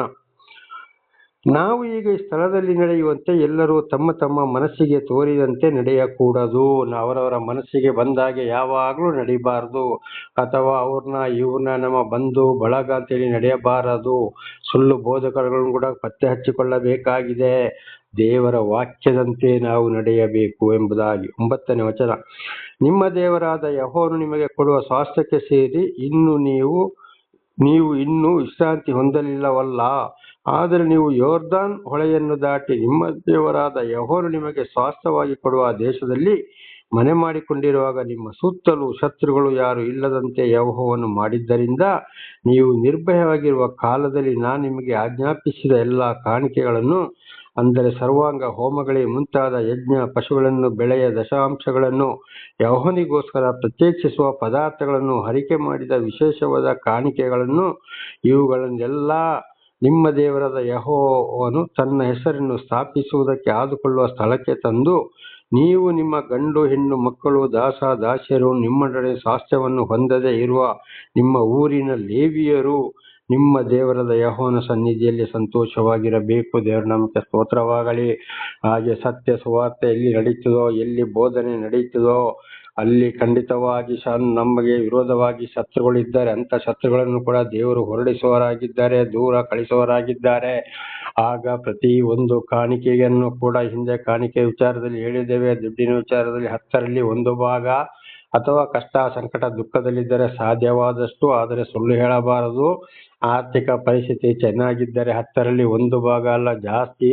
ಪ್ರತಿ ಒಂದು ಬೆಳೆಯಲ್ಲಿಯೋ, ಪ್ರತಿಯೊಂದು ಪ್ರಾಣಿಗಳಲ್ಲಿಯೋ ಪ್ರತಿಯೊಂದನ್ನು ದಶಾಂಶವನ್ನು ದೇವರ ಸನ್ನಿಧಿಗೆ ತರಲೇಬೇಕು, ಸಂತೋಷವಾಗಿರಬೇಕು, ಅರ್ಪಿಸಲೇಬೇಕು ಎಂಬುದಾಗಿ. ದೇವರ ನಾಮಕ್ಕೆ ಸ್ತೋತ್ರವಾಗಲಿ. ಇದನ್ನು ಕೂಡ ಹಿಂದೆ ಬಹಳ ಸಲ ತಿಳಿಸಿದ್ದೇನೆ. ದೇವರ ನಾಮಕ್ಕೆ ಸ್ತೋತ್ರವಾಗಲಿ. ಒಂದು ವೇಳೆ ದುಡ್ಡಿನಲ್ಲಿ ಕಷ್ಟ ಸಂಕಟ ಇದ್ರೆ ಎಷ್ಟಾಗ್ತದೆ ಅಷ್ಟು ಬಂದು ಸಲ್ಲಿಸಲೇಬೇಕು. ಏನೂ ಇಲ್ವೋ ಅದು ಕೂಡ ದೇವರಿಗೆ ಗೊತ್ತಿದೆ. ಆದ್ರೆ ಇದ್ದು ಸುಳ್ಳು ಹೇಳಿಕೊಂಡು ಇವತ್ತು ಅನೇಕರು ಏನ್ ಮಾಡ್ತಾ ಇದ್ದಾರೆ, ಅವರವರ ಮನೆ ಅಲಂಕಾರವನ್ನ ಮಾಡ್ತಾರೆ. ಮತ್ತೆ ಅವರ ಒಂದು ಈ ಲೋಕದ ವಿಷಯಗಳು, ಶರೀರ ಅಲಂಕಾರ, ಬಟ್ಟೆಗಳಲ್ಲಿಯೂ ನಾನಾ ರೀತಿಯಲ್ಲಿಯೂ ಅಲಂಕಾರ ಮಾಡುವವರಾಗಿದ್ದಾರೆ. ದಶಾಂಶ ಕಾಣಿಕೆ ಅಲ್ಪ ಸ್ವಲ್ಪವನ್ನು ಕೊಡುವವರಾಗಿದ್ದಾರೆ. ಇದು ಕೂಡ ಸರಿಯಾಗಿ ದೇವರ ದೃಷ್ಟಿಯಲ್ಲಿ ದೇವರಿಗೆ ಬಹಳ ಬೇಸರವಾದಂಥ ವಿಷಯ. ಹಾಗೆ ಅನೇಕರು ಬೆಳೆಯ ಪ್ರಥಮ ಬೆಳೆದಲ್ಲಿ ಕೂಡ ತಂದು ಕೊಡ್ತಾ ಇಲ್ಲ. ಇವತ್ತೊಂದು ಒಂದು ಎತ್ತು ಕರು ಹಾಕಿದರೆ ಅದನ್ನು ತಂದು ಕೊಡಬೇಕು. ಅವರು ಯಾಜಕರು ಬೇಡ ಅಂತ ಹೇಳಿದ್ರೆ ಅದನ್ನು ಮಾರಿ ದುಡ್ಡು ತಂದು ಕೊಡಪ್ಪ ಅಂತ ಹೇಳಿದ್ರೆ ದುಡ್ಡನ್ನಾದ್ರೂ ತಂದು ಕೊಡಬೇಕು. ಇವತ್ತು ಮೇಕೆ ಮತ್ತು ಕುರಿಗಳಲ್ಲಿ ಕೂಡ ಫಸ್ಟ್ ಹಾಕಿದ ಗಂಡು ಮರಿ ದೇವರಿಗೆ ಸಮರ್ಪಣೆಯಾಗಬೇಕು. ದೇವರ ನಾಮಕ್ಕೆ ಸ್ತೋತ್ರವಾಗಲಿ. ಹಾಗೆ ಬರುವ ತಿಂಗಳಲ್ಲಿ ಮಾಡುವ ಕೆಲಸದಲ್ಲಿ ಪ್ರತಿ ಒಂದರಲ್ಲಿ ಬರುವ ಕಾಣಿಕೆ ಪ್ರಥಮದ್ದು ಏನಾಗಬೇಕು, ದೇವರಿಗೆ ಸಲ್ಲಲೇಬೇಕು. ಅದನ್ನು ಸಂತೋಷದಿಂದ ತಂದು ಕೊಡವರಾಗಬೇಕು. ಹಾಗೆ ಅಪೊಸ್ತಲನಾದ ಪೌಲರು ಕೂಡ ಇದರ ಬಗ್ಗೆ ಹೊಸ ಒಡಂಬಡಿಕೆಯಲ್ಲಿ ಹೇಳಿದ್ದಾರೆ. ಸಂತೋಷವಾಗಿ ಯಾರು ತಂದು ಕೊಡ್ತಾರೋ ಅಂಥವರ ಮೇಲೆ ದೇವರಿಗೆ ಬಹಳ ಪ್ರೀತಿ. ದೇವರ ನಮಗೆ ಸ್ತೋತ್ರವಾಗಿ ಅಯ್ಯೋ ಕೊಡಬೇಕಲ್ಲ ಅಷ್ಟು ಕೊಟ್ಟರೆ ಸಾಕು ಇಷ್ಟು ಕೊಟ್ಟರೆ ಸಾಕು ಅಂತ ಕೆಲವರು ತಂದೆ ತಾಯಿಯಂದಿರು ಮಕ್ಕಳನ್ನು ಗದರಿಸ್ತಾರೆ, ಕೆಲವರು ಕೊಡಲು ಮನಸ್ಸು ಬರುವುದಿಲ್ಲ. ಅದಕ್ಕೆ ಬದಲಾಗಿ ಯಾವುದಕ್ಕೋ ಖರ್ಚು ಮಾಡ್ತಾರೆ. ಇಂಥವರ ಮೇಲೆ ದೇವರಿಗೆ ಬಹಳ ಬೇಸರವಾಗಿದೆ. ಕೊಡುವಂಥದ್ದನ್ನು ಸಂತೋಷವಾಗಿ ಯಾರು ತಂದು ಕೊಡ್ತಾರೋ ಅಂಥವರ ಮೇಲೆ ಮಾತ್ರ ದೇವರಿಗೆ ಹೇರಳವಾದ ಪ್ರೀತಿ ಎಂಬುದಾಗಿ ಈ ಕಾಣಿಕೆಯ 10 ದಶಾಜ್ಞೆಗಳಲ್ಲಿ ಕದಿಯಬಾರದು ಎಂಬ ಒಂದು ವಿಷಯದಲ್ಲಿ ಇದನ್ನು ಸಂಪೂರ್ಣವಾಗಿ ಹಿಂದೆಯೂ ಕೂಡ ನಾನು ನಿಮಗೆ ಬಹಳ ಸಲ ತಿಳಿಸಿದವನಾಗಿದ್ದೇನೆ. ದೇವರ ನಾಮಕ್ಕೆ ಸ್ತೋತ್ರವಾಗಲಿ. ಹಾಲೆಲೂಯ. ಹಾಗೆ ಈಗ 15, 16, 2 ವಚನಗಳನ್ನು ಓದಿಕೊಳ್ಳೋಣ. ಧರ್ಮೋಪದೇಶಕಾಂಡ 12, 15, 16ನೇ ವಚನ. ಆದರೆ ನೀವು ಎಲ್ಲ ಊರುಗಳಲ್ಲಿಯೂ ನಿಮ್ಮ ದೇವರಾದ ಯೆಹೋವನು ನಿಮ್ಮನ್ನು ಅಭಿವೃದ್ಧಿಪಡಿಸಿದ ಮೇರೆಗೆ ಪಶುಗಳನ್ನು ಇಷ್ಟಾನುಸಾರವಾಗಿ ಕೊಯ್ದು ಊಟ ಮಾಡಬಹುದು. ಶುದ್ಧರು ಅಶುದ್ಧರು ಜಿಂಕೆದುಪ್ಪಿಗಳು ಮಾಂಸವನ್ನು ತಿನ್ನುವ ಪ್ರಕಾರ ಇವುಗಳನ್ನು ತಿನ್ನಬಹುದು. ರಕ್ತವನ್ನು ಮಾತ್ರ ಭಜಿಸಬಾರದು. ಅದನ್ನು ನೀರಿನಂತೆ ಭೂಮಿಯ ಮೇಲೆ ಸುರಿದು ಬಿಡಬೇಕು. ದೇವರ ನಾಮಕ್ಕೆ ಸ್ತೋತ್ರ. ಹಾಗೆ ಎಲ್ಲಿ ಇದ್ರೂ ಕೂಡ ನಾವು ಪ್ರಾಣಿಗಳನ್ನ ಮಾಂಸವನ್ನ ತಿನ್ನಬಹುದು ಇಷ್ಟಾನುಸಾರ. ಅಂದ್ರೆ ದೇವರಿಗೆ ಪ್ರಾರ್ಥನೆ ಮಾಡಿ ಅದನ್ನ, ಈಗ ಹಿಂದೆ ಕೂಡ ಅದನ್ನು ನಾವು ಯಾವ ವಸ್ತುವನ್ನು ತಿನ್ನಬಹುದು ಯಾವ ವಸ್ತುವನ್ನು ತಿನ್ನಬಾರದು ಎಂಬುದಾಗಿ. ಈಗ ಉದಾಹರಣೆಗೆ ಮೇಕೆ, ಕುರಿ, ದನ, ಪರೆ ರೆಕ್ಕೆಯುಳ್ಳಂತ ಕೋಳಿಗಳು, ಆಮೇಲೆ ಇದು ಜಿಂಕೆ, ಆಮೇಲೆ ಮೀನು, ಪರೆ ಇರುವಂತ ಪಕ್ಷಿಗಳು, ಇದನ್ನೆಲ್ಲ ಹಿಂದೆ ಕೂಡ ತಿಳಿಸಿದ್ದೇವೆ. ಅಂಥದನ್ನು ಮಾತ್ರ ನಾವು ತಿನ್ನಬೇಕು. ಕಾಲು ಅದರ ಗೊರಸು ಅಗಲಿ ಹೋಗಿ ವರ್ಷಕ್ಕೆ ಒಂದ್ಸಲ ಚರ್ಮವನ್ನ ಯಾವುದು ಸುರಿಸ್ತದೋ ಅದನ್ನ ತಿನ್ನಬಹುದು. ಬಾಕಿ ಮಲ್ಕೊಂಡು ರಾತ್ರಿ ಇಡೀ ಮೇಕೆ ಹಾಕುವಂತ ಪ್ರಾಣಿಗಳ ಮಾಂಸವನ್ನು ಮಾತ್ರ ತಿನ್ನಬೇಕು. ಅದು ಹೇಗೆ ಹೇಳಿದ್ದು, ದನ, ಮೇಕೆ, ಕುರಿ, ಜಿಂಕೆ ಈ ಪ್ರಾಣಿಗಳಲ್ಲಿ. ಆಮೇಲೆ ಮೀನು, ರೆಕ್ಕೆ ಪರಿಯಾಗಿರುವಂತ ಕೋಳಿಗಳು, ಒಂದೇ ಬಣ್ಣ ಇರುವ ಪಕ್ಷಿಗಳ ಮಾಂಸವನ್ನು ಕೂಡ ತಿನ್ನಬಾರದು. ಅದು ಹಿಂದೆ ಕೂಡ ಯಾಜಕಕಾಂಡದಲ್ಲಿ ದೇವರ ನಾಮದಲ್ಲಿ ನಾನು ನಿಮಗೆ ತಿಳಿಸಿದ್ದೇನೆ. ಅಂಥದನ್ನು ಮಾತ್ರ ತಿನ್ನಬೇಕು. ಹಾಗೆ ತಿನ್ನುವಾಗ ಅದನ್ನು ನಾವು ಪ್ರಾರ್ಥನೆ ಮಾಡಿ ಕೊಯ್ದು ಸ್ವಲ್ಪ ಹೊತ್ತು ಭೂಮಿಯ ಮೇಲೆ ಹಾಕಿ ಆ ರಕ್ತವು ಸಂಪೂರ್ಣವಾಗಿ ಭೂಮಿಗೆ ಹೋದ ಮೇಲೆ ಮಾತ್ರ ಮಾಂಸವನ್ನ ತಿನ್ನಬೇಕು. ಕೆಲವರು ರಕ್ತ ಸಮೇತ ತಿಂತಾರೆ. ಇದು ಶಾಪ. ಈ ರಕ್ತವು ಪ್ರಾಣಕ್ಕೆ ಆಧಾರ ಎಂಬುದಾಗಿ ಹಿಂದೆ ಕೂಡ ನಾವು ತಿಳ್ಕೊಂಡಿದ್ದೇವೆ. ದೇವರ ನಮಗೆ ಸ್ತೋತ್ರವಾಗಲಿ. ಅದೇ ನೋಡಿ, ಇವತ್ತು ಉದಾಹರಣೆಗೆ ನಮ್ಮಲ್ಲಿ ಮುಸ್ಲಿಮ್ಸರು ಅದೇ ರೀತಿ ಮಾಡ್ತಾರೆ. ನಾವು ಆ ರೀತಿ ಮಾಡಿಯೇ ಇವತ್ತು ನಾವು ತಿನ್ನಬೇಕಾಗಿದೆ. ರಕ್ತವನ್ನು ಭಜಿಸಲೇ ಬರೋದು, ಬರೀ ಮಾಂಸವನ್ನು ಮಾತ್ರ ನಾವು ತಿನ್ನಬೇಕಾಗಿದೆ. ದೇವರ ನಮಗೆ ಸ್ತೋತ್ರ. ಹಾಗೆ ಅಪೊಸ್ತಲನಾದ ಪೌಲರು ಹೇಳಿದ್ರೆ, ಮಾರ್ಕೆಟಿನಿಂದ ತಂದು ಯಾವ ಮಾಂಸವನ್ನಾದರೂ ತಿನ್ನಿ. ಯಾಕಂದ್ರೆ ಮಾರ್ಕೆಟ್ ಅಲ್ಲಿ ಈಗ ಕುತ್ತಿಗೆ ಕೊಯ್ದು ಹಾಕಿದಂತ ದನ, ಕುರಿ, ಮೇಕೆ, ಕೋಳಿ ಇವೆಲ್ಲ ಏನಾಗಿರ್ತಾರೆ, ಅವರಲ್ಲಿ ಪ್ರಾರ್ಥನೆ ಮಾಡಿ ತೂಗು ಹಾಕಿರ್ತಾರೆ ಈ ಮುಸ್ಲಿಮರು. ಹಾಗಾದ್ರೆ ರಕ್ತ ಅದೆಲ್ಲ ಸಂಪೂರ್ಣವಾಗಿ ಮೊದಲೇ ಹೋಗಿರ್ತದೆ ಮತ್ತು ಹೋಗಿರ್ತದೆ. ಹಾಗೆ ಇವತ್ತು ದೇವರು ಆದುಕೊಂಡವರಾದ ನಾವು ಏನ್ ಮಾಡ್ಬೇಕಂದ್ರೆ, ಇವತ್ತು ಹೆಚ್ಚಿನ ಅಂಶ ಮುಸ್ಲಿಮ್ಸ್ ಅವರ ಒಂದು ಮಾಂಸದ ಅಂಗಡಿಗಳಿಂದಲೇ ಮಾಂಸವನ್ನು ತರುವುದು ಬಹಳ ಉತ್ತಮವಾಗಿದೆ. ದೇವರ ನಾಮಕ್ಕೆ ಸ್ತೋತ್ರವಾಗಲಿ. ಹಾಲೆಲೂಯ. ಹಾಗೆ ಮುಂದಿನ ವಚನಗಳಿಗೆ ಕೂಡ ಈಗ ಹೋಗೋಣ. 17ರಿಂದ 19. ಧಾನ್ಯ, ದ್ರಾಕ್ಷೆ, ಎಣ್ಣೆಕಾಯಿ ಈ ಬೆಳೆಗಳ ದಶಾಂಶಗಳನ್ನು, ಕುರಿಗಳ ಚೊಚ್ಚಲು ಮರಿಗಳನ್ನು, ಹರಕೆ ಮಾಡಿದ ಪದಾರ್ಥಗಳನ್ನು, ಕಾಣಿಕೆಗಳನ್ನು, ಯಾಜಕರಿಗೋಸ್ಕರ ಪ್ರತ್ಯೇಕಿಸಿದ ಪದಾರ್ಥಗಳನ್ನು ನಿಮ್ಮ ನಿಮ್ಮ ಊರುಗಳಲ್ಲಿ ತಿನ್ನಬಾರದು. ದೇವರ ನಾಮಕ್ಕೆ ಸ್ತೋತ್ರವಾಗಲಿ. ಹಲ್ಲೆಲೂಯಾ. ಈಗ ಏನಾಗಿ ನೋಡಿ, ಇಲ್ಲಿ ಏನು ಹೇಳಿದ್ದಾರೆ ಅಂದರೆ, ನಮ್ಮ ಒಂದು ಕೃಷಿಗಳಲ್ಲಿ ಬಂದಿದ್ದು, ಆಮೇಲೆ ದನ ಕುರಿಗಳ ಚೊಚ್ಚಲ ಮರಿಗಳ ಮಾಂಸವನ್ನು ಕೂಡ ಇವತ್ತು ಕೊಯ್ಕೊಂಡು ನಾವು ತಿನ್ನುವುದಾದರೆ ನಮ್ಮ ಊರುಗಳಲ್ಲಿ ಅದನ್ನ ತಿನ್ನಬಾರದು ಅಂತೇಳಿ. ಯಾಕೆಂದ್ರೆ ನಿಮ್ಮ ದೇವರಾದ ಯೆಹೋವನು ಆದುಕೊಳ್ಳುವ ಸ್ಥಳದಲ್ಲಿ ಆತನ ಸನ್ನಿಧಿಯಲ್ಲಿ ಅವುಗಳನ್ನು ಊಟ ಮಾಡಬೇಕು. ನಮ್ಮ ಊರು ಅವರವರ ಮನೆಯಲ್ಲೆಲ್ಲ ಅದು ಸಭೆಗೆ ಬರಬೇಕು, ಅಲ್ಲಿ ತಂದು ಊಟ ಮಾಡಬೇಕು ಅಂತ ಇದರ ಅರ್ಥ. ಅಂದ್ರೆ ಅಡಿಗೆ ಮಾಡಿ ಊಟ ಮಾಡಬೇಕು. ಯಾಕೆ? ನಿಮ್ಮ ಎಲ್ಲ ಪ್ರಯತ್ನಗಳು ಕೈಗೂಡಿದಕ್ಕಾಗಿ ನೀವು ನಿಮ್ಮ ದೇವರಾದ ಯೆಹೋವನ ಸನ್ನಿಧಿಯಲ್ಲಿ ಸಂತೋಷದಿಂದಿದ್ದು, ನೀವು ನಿಮ್ಮ ಗಂಡು ಹೆಣ್ಣು ಮಕ್ಕಳು, ಆಳುಗಳು, ನಿಮ್ಮ ಊರಲ್ಲಿರುವ ಲೇವಿಯರು ಇಂಥವುಗಳನ್ನು ಊಟ ಮಾಡಬೇಕು. ನೋಡಿ, ಅಲ್ಲಿಗೆ ತಂದ್ರೆ ಅಲ್ಲಿ ಕಷ್ಟ, ಸಂಕಟ, ದುಃಖ, ದುಗುಡಗಳಲ್ಲಿ ಇದ್ದವರಿಗೂ ಅದು ಒಳ್ಳೇದಾಗ್ತದೆ. ದೇವಾಲಯದಲ್ಲಿ ಕೆಲಸ ಮಾಡೋರಿಗೂ ಒಳ್ಳೇದಾಗ್ತದೆ. ಎಲ್ಲರೂ ಸಂತೋಷವಾಗಿ ಇರ್ತಾರೆ ಅಂತೇಳಿ ಸಭೆಗೆ ತರಬೇಕು. ಅಲ್ಲಿ ಅದನ್ನ ಅಡಿಗೆ ಮಾಡಿ ಊಟ ಮಾಡಬೇಕು ಅಂತ ಇದರ ಅರ್ಥ. ಅಂದ್ರೆ ಬೆಳೆಯಲ್ಲಿ ದನ ಕುರಿಗಳಲ್ಲಿ ಪ್ರಥಮ ಒಂದು ಇದನ್ನ ಅಡಿಗೆ ಮಾಡುವುದಾದರೆ, ಆ ರೀತಿ ಮನಸ್ಸಿದ್ರೆ ಅದು ಅಂತಲ್ಲಿ ಇದನ್ನ ಅಡಿಗೆ ಮಾಡಿ ಊಟ ಮಾಡಬೇಕು ಅಂತ ಇದರ ಅರ್ಥವಾಗಿದೆ. ನೀವು ನಿಮ್ಮ ದೇಶದಲ್ಲಿ ಇರುವ ತನಕ ಲೇವಿಯರನ್ನು ಕೈ ಬಿಡಬಾರದು, ಜ್ಞಾಪಕವಿರಲಿ. ನೋಡಿ, ಲೇವಿಯರನ್ನು ಅಂದ್ರೆ ದೇವಾಲಯದ ಹೊರಗಡೆ ಕೆಲಸ ಮಾಡುವವರು, ಕೆಲವರು ಅವರಿಗೆ ಆಸ್ತಿ ಪಾಸ್ತಿ ಭೂಮಿ ಮನೆ ಏನು ಇಲ್ಲದವರು ಇರಬಾರದು. ಅವರು ದೇವಾಲಯದಲ್ಲಿ ಬಂದ ಆದಾಯದಲ್ಲಿ ಅಥವಾ ಸಭಿಕರೇ ಅಂದರೆ ಭಕ್ತರೇ ಅವರನ್ನ ಸಾಕಿ ಸಲಹಬೇಕಾಗಿದೆ. ಅವರನ್ನ ಎಂದಿಗೂ ಕೈ ಬಿಡಬಾರದು. ಅದಕ್ಕೆ ಕೊಡುವಂಥದ್ದು ದಶಾಂಶ, ಕಾಣಿಕೆ. ಮತ್ತೆ ದೇವಾಲಯದೊಳಗೆ ಕೆಲಸ ಮಾಡುವ ಯಾಜಕರುಗಳಿಗೆ ಅಂದ್ರೆ ಸೇವಕರುಗಳಿಗೆ ಅಂದ್ರೆ ಪೂಜಾರಿಗಳಿಗೆ, ಬ್ರಾಹ್ಮಣರಿಗೆ, ಮಠಾಧೀಶ್ವರಿಗೆ, ಅದೆಲ್ಲರೂ ಇದಕ್ಕೆ ಸಂಬಂಧಪಡ್ತಾರೆ. ಇದು ಪರಮಾತ್ಮನ ಭಗವಂತನ ಮಾತಾಗಿದೆ. ಇದು ನಿಮಗೆ ಚೆನ್ನಾಗಿ ಗೊತ್ತಿದೆ, ಹಿಂದೆ ಕೂಡ ತಿಳಿಸಿದ್ದೇನೆ. ಅದರಲ್ಲಿ ಕೆಲಸ ಒಳಗಿರುವವರಿಗೆ ಅವರಿಗೆ ಮಾತ್ರ ತಿಂದು ಬೀಗ್ಲಿಕ್ಕೆ, ಅಲಂಕಾರ ಮಾಡಲಿಕ್ಕೆ, ದೊಡ್ಡ ದೊಡ್ಡ ಕಾರುಗಳಲ್ಲಿ ತಿರುಗಾಡ್ಲಿಕ್ಕೆ, ಶರೀರ ಅಲಂಕಾರ ಮಾಡಲಿಕ್ಕೆ, ಇತರರಿಗೆ ತೋರಿಸಿಕೊಳ್ಳಕ್ಕೆ ಅಲ್ಲ. ಇದು ಹೊರಗಡೆ ಕೆಲಸ ಮಾಡುವವರಿಗೂ, ಇತರ ಕಷ್ಟ ಸಂಕಟ ದುಃಖದಲ್ಲಿ ಇರುವವರಿಗೂ ಇದು ಸಲ್ಲತಕ್ಕದ್ದು. ಆಗ ಈ ಸೇವಕರುಗಳು, ಯಾಜಕರುಗಳು, ಪೂಜಾರಿಗಳು, ಬ್ರಾಹ್ಮಣರು ಅಂತ ಮಠಾಧೀಶರು ಅಂತ ಹೇಳ್ಕೊರೋರು ಏನ್ ಮಾಡ್ಬೇಕು? ಅಲ್ಪ ಸ್ವಲ್ಪ ನಿಯಮಿತವಾಗಿ ಅವ್ರು ಖರ್ಚು ಮಾಡಿಕೊಂಡು ಬಾಕಿ ಹೊರಗಿನವರನ್ನು ಕೂಡ ನೋಡಿಕೊಳ್ಳಬೇಕು. ಆದ್ರೆ ಇವತ್ತು ಏನ್ ಮಾಡ್ತಾ ಇದ್ದಾರೆ? ಅವರೇ ಬೇಕಾದಾಗೆ ಆಡಂಬರ ಮಾಡ್ತಾ ಇದ್ದಾರೆ. ಬಡ ಬಗ್ಗರ ಕಾಳಜಿ ಇಲ್ಲ. ಇದು ನಿಮಗೆ ಗೊತ್ತಿದೆ, ಅದನ್ನು ಹೇಳ್ಬೇಕಾದ ಅವಶ್ಯಕತೆ ಇಲ್ಲ. ಹಾಗೆ ವಿಶೇಷವಾಗಿ ದೇವಾಲಯದಲ್ಲಿ ಹೊರಗಡೆ ಕೆಲಸ ಮಾಡೋರನ್ನು ಕೂಡ, ಅಥವಾ ದೇವಾಲಯದ ಒಳಗಡೆ ಯಾಜಕರುಗಳಾಗಿ ಸೇವಕರುಗಳಾಗಿ ಕೆಲಸ ಮಾಡ್ಬೋದು, ಅವರಿಗೆ ಏನು ಇಲ್ಲದಾಗಿರ್ಬೋದು, ಅಂಥವರನ್ನ ನೋಡಿಕೊಂಡು ಅವರನ್ನು ಯಾವಾಗಲೂ ಕೈ ಬಿಡಬಾರದು, ಅವರು ಇರುವ ಸ್ಥಳದಲ್ಲಿ ಅಂತ ಇದರ ಅರ್ಥವಾಗಿದೆ. ಇದು ಮತ್ತಾಯ 10ನೇ ಅಧ್ಯಾಯದಲ್ಲಿ ಕೂಡ ಯೇಸುಸ್ವಾಮಿ ಒಂದು ಮಾತನ್ನ ಹೇಳಿದರೆ, ಈ ಚಿಕ್ಕವರಲ್ಲಿ ಅಂದ್ರೆ ಏನು ಇಲ್ಲದೆ ಎಲ್ಲರಿಂದ ಬಹಿಷ್ಕರಿಸಲ್ಪಟ್ಟು ಸರಿಯಾಗಿ ಸೇವೆ ಮಾಡುವವರಿಗೆ ಅವರು ಏನು ಇಲ್ಲದಾಗ್ತಾರೆ, ಅವರಿಗೆ ಒಂದು ಗ್ಲಾಸು ತಣ್ಣೀರನ್ನು ಕೊಟ್ಟರು ತಕ್ಕಾದ ಆಶೀರ್ವಾದವನ್ನ ನೀವು ಪಡೆಯುವಿರಿ ಎಂಬುದನ್ನ ಯೇಸುಸ್ವಾಮಿ ಕೂಡ ಹೇಳಿದ್ದಾರೆ. ದೇವರ ನಾಮಕ್ಕೆ ಸ್ತೋತ್ರವಾಗಲಿ. ಹಲ್ಲೆಲೂಯಾ. ಹಾಗೆ ಈಗ 20ರಿಂದ 25ರವರೆಗೆ ದೇವರ ನಾಮಕ್ಕೆ ಸ್ತೋತ್ರ. 20ರಿಂದ 25ರವರೆಗೆ ನಿಮ್ಮ ದೇವರಾದ ಯೆಹೋವನು ನಿಮಗೆ ವಾಗ್ದಾನ ಮಾಡಿದಂತೆ ನಿಮ್ಮ ರಾಜ್ಯವನ್ನು ವಿಸ್ತರಿಸಿದಾಗ ನೀವು ಮಾಂಸಾಹಾರವನ್ನು ಮಾಡುವುದಕ್ಕೆ ಇಷ್ಟಪಟ್ಟರೆ ಮಾಡಬಹುದು. ಒಂದು ವೇಳೆ ದೇವರು ಮಾಂಸ ತಿನ್ನಲೇಬೇಕು ಅಂತ ಏನು ಹೇಳಿಲ್ಲ, ಬೇಕಾದ್ರೆ ತಿನ್ನಿ, ಬೇಡದಿದ್ರೆ ಬಿಡಿ ಅಂತ ಹೇಳ್ತಾರೆ. ದೇವರ ನಮಗೆ ಸ್ತೋತ್ರವಾಗಲಿ. ಎಲ್ಲಾ ಕಡೆಗೂ ನೀವು ತಿನ್ಲೇಬೇಕು ಅಂತ ಹೇಳಿಲ್ಲ, ಅಥವಾ ತಿನ್ಲೇಬೇಡಿ ಅಂತ ಕೂಡ ಹೇಳಲಿಲ್ಲ. ಬೇಕಾದ್ರೆ ತಿನ್ನಿ, ಬೇಡ ಇದ್ರೆ ಬಿಡಿ.